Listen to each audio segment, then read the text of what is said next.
Yeah, you just called it. Sometimes some teams are like, no, they've got you need to be with me a year for the first 3 years. This is happening with me and Caitlin Clark. So Caitlin Clark finished her rookie season. We've been talking for a few years, and you worked with Caitlin Clark. So we were going to work last summer, but I was gonna have to go to Indianapolis, and I respected when you're young on your team, you work out at your practice facility. Yeah. So I'm hoping now this off season, I'm hoping that she'll come to New York. Okay, so Chris Brickley just dropped a bomb that nobody saw coming. The man who's trained LeBron James, Kevin Durant, Carmelo Anthony, literally some of the greatest players to ever touch a basketball, just revealed he's been trying to work with Caitlin Clark for years. And get this, the Indiana Fever basically said no. They blocked it. You're probably thinking, wait, why would they do that? Yeah, that's exactly what we're about to unpack. Because what Chris Brickley reveals next is going to make you question everything about how the Fever are handling their franchise player. Okay, this is what I like to hear. This is what I like to hear. I'm all in. I'm all in on this move. I've been saying I want to see Caitlin Clark train with some new higher level elite training. I want her to get the hell away from Indiana as far as training. I don't want her practicing with Stephanie White. I don't want her working with the Indiana Fever training staff, even though they're getting a new senior advisor and all that. I don't want none of. Did you catch that energy? I'm all in on this move, and honestly, so am I. Because here's what most people don't realize about Chris Brickley. This isn't just some random trainer trying to get clout off Caitlin's name. This man transformed Carmelo Anthony into Hoodie Melo. Remember when Melo came back looking like he'd shed 20 pounds of pure muscle and was moving different? That was Brickley. Asterisk, Jimmy Butler's asterisk entire ISO game. The one that makes him impossible to guard in the playoffs? Brickley helped build that. And now he wants to add Caitlin Clark to that list. But here's the kicker. Last summer, when Caitlin was dealing with all that physicality talk, when everyone was saying she needed to bulk up and get stronger, Brickley reached out. He wanted to work with her. But the Fever said she had to stay in Indianapolis and train at their facility. So we were going to work last summer, but I was gonna have to go to Indianapolis. I was going to have to go to Indy in Indianapolis. Listen to how he says that. You can hear the hesitation, the disappointment. Because here's what that really means. The Fever wanted to control everything. They wanted Caitlin under their roof, working with their staff, following their program, and look what happened. She added muscle mass that a lot of people believe actually contributed to her injuries this season. Her movement looked different. She wasn't exploding to the rim the same way, and now we're finding out that one of the best trainers in basketball was ready to help her, but the organization blocked it. Bro, Caitlin, leave Indiana this summer. You need to take your ass to New York City and put that work in with Chris Brickley. I'm telling you, he's going to help take her game to the next level. Forget working out with Austin Kelly and Stephanie White. What's the dude, the trainer? He cool, black dude, he cool. He tore his Achilles too. Like, how the training staff tearing their Achilles and all types of stuff. I'm cool on all that. Forget all this working out in empty gyms. We need you doing that, and we need Leave Indiana this summer. You need to take your ass to New York City, and honestly, that might be the realest advice anyone's giving Caitlin Clark all season. Because check out what's happening here. Chris Brickley runs his training sessions in New York with the absolute best players in the world. We're not talking about empty gyms with one trainer. We're talking Trae Young, Paolo Banchero, James Harden, Donovan Mitchell, all in the same facility, pushing each other, competing, working on NBA-level moves. And Caitlin could be in that environment right now. But here's what nobody's talking about. Why does Indiana want to keep her isolated? Why are they so protective of her training only in their facility, with their staff? What are they afraid of? She has absolutely changed. Yeah. Women's sports for sure. Just and I love generally competitiveness too. Oh man, I know she is. That's the other piece too. That like, it's okay for women to be competitive. You know, like sure. And that was one series that was crazy, bro. She walked out on the court with her black. She's the reason the WNBA has blown up the way it has. Even Chris Brickley knows it. The man who's worked with NBA champions, All-Stars, MVPs. He's giving Caitlin Clark her flowers, saying she changed the entire landscape of women's basketball. And if someone at that level recognizes her impact and wants to invest time in developing her game, you'd think the Fever would be doing backflips to make it happen. But instead, they're putting up roadblocks. They're saying, no, she needs to be here with us. And I need you to understand something.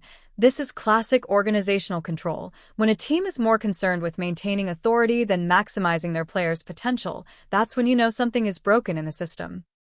He's fired or let go of his last 4 or 5 trainers because they just wanted to shoot threes with them and they just wanted to work on dribble and different shots be going. So the paint, his big Jimmy Butler thing is if I'm making those shots around the paint, then all my other shots are going to be going. So if you actually were to watch a game and he starts the game off and he makes a few shots around the paint, he's going to have a hot night that night. His big thing, why these, you know what I'm saying? Jimmy Butler, James Harden. Come on, man. That's really cool. Okay, so let me break down exactly what Chris Brickley does that makes him different. He's not just running shooting drills. He's not just having players do the same repetitive moves. Listen to what he said about James Harden.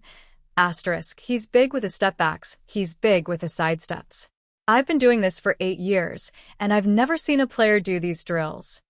That's the level of creativity and innovation we're talking about. He's creating moves that make players impossible to guard. And think about what Caitlin Clark needs most right now. Everyone knows her three-point shooting is elite. Everyone knows her court vision is generational. But what happens when teams blitz her on every ball screen? What happens when they trap her at half court and force the ball out of her hands? She needs counters. She needs an ISO game. She needs finishes around the rim that work when there are bodies everywhere, and Chris Brickley specializes in exactly that. Into the workout, he's big with the step backs, he's big with the side steps. I've been doing this for like 8 years and I've never seen a player do these drills. So I actually took some stuff from him and it's actually impossible to guard. James Harden, like Paolo Banchero. So Paolo Banchero was just Rookie of the Year. Something we're working on is consistency. So he's shown how strong he is. He showed how athletic he is. Now we're just really working around the top of the key area, and we work on just being a consistent shooter and shooting off the dribble. This is exactly the kind of work she needs. And just watch what's happening in that footage. You've got multiple elite players in the same gym, going at each other, competing at the highest level. That's the environment that creates greatness. Not empty gyms in Indianapolis with one trainer and not controlled practice sessions where everything's scripted.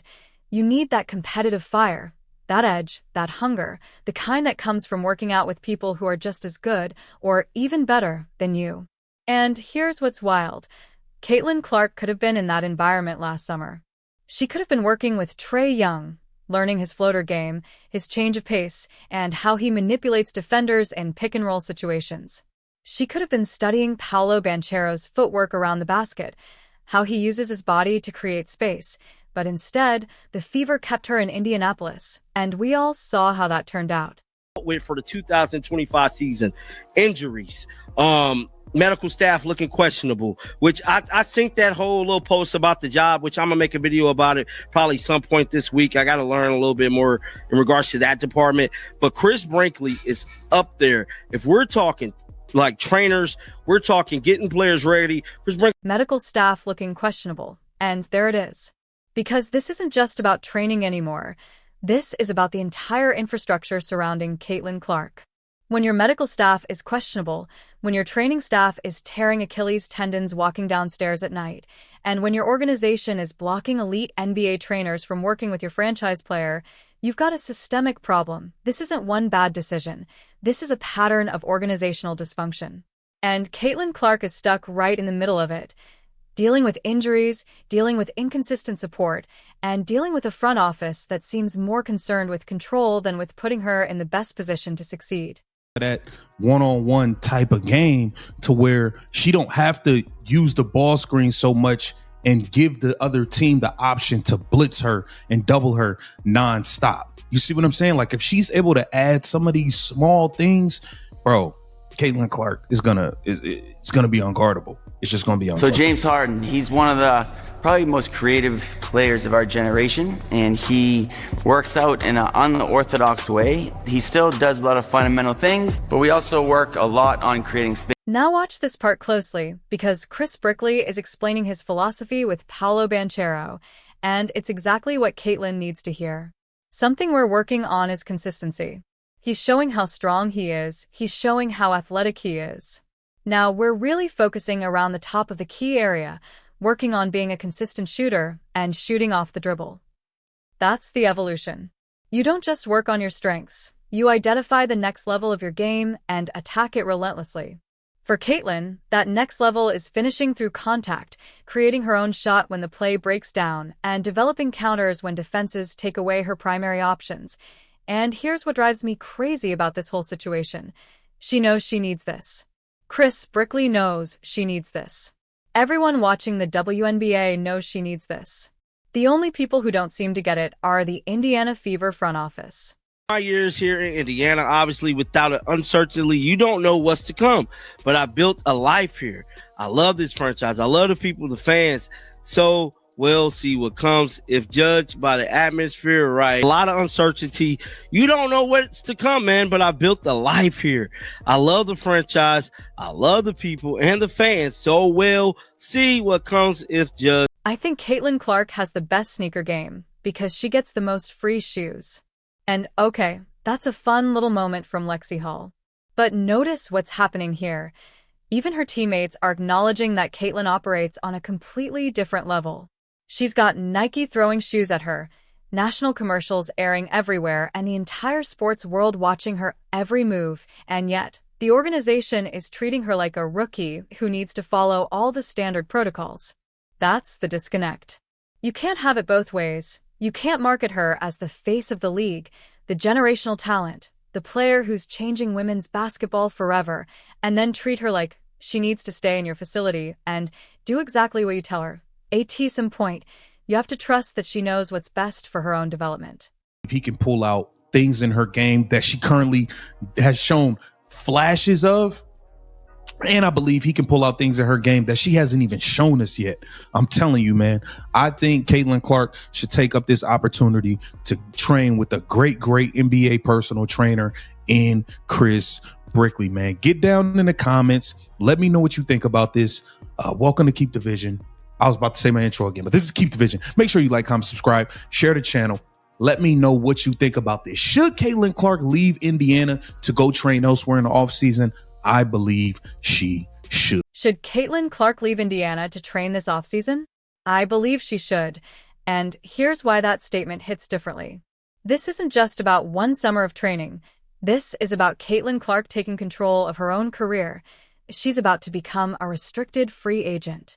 She's built a life in Indianapolis. She loves the fans. She's connected to the community. But love and loyalty can't be one-sided. If the organization truly valued her the way they should, they'd be doing everything possible to maximize her potential. They'd be connecting her with the best trainers, the best medical staff, and the best support system in the world. Instead, they're putting up barriers and saying, "No, you need to stay here with us." That's not love, that's control. And there's a massive difference. Here's what needs to happen this offseason. And I need Caitlin Clark to really hear this. You've given Indiana everything. You've transformed their franchise from irrelevant to sold-out arenas every night. You've brought national attention, record-breaking viewership, and a level of excitement the WNBA hasn't seen in decades. You've done your part. Now it's time to demand that the organization does theirs. If Chris Brickley is reaching out, if one of the most respected trainers in basketball is saying, "I want to work with you. I can take your game to another level," you take that opportunity. You get on a plane to New York City. You spend your summer in that gym with NBA players, and you come back with moves that make you absolutely unstoppable. Because here's the reality. The Fever need you way more than you need them. And the moment you realize that, the moment you start making decisions based on what's best for your career instead of what's comfortable for the organization, that's when everything changes. What happens next? That's up to Caitlin.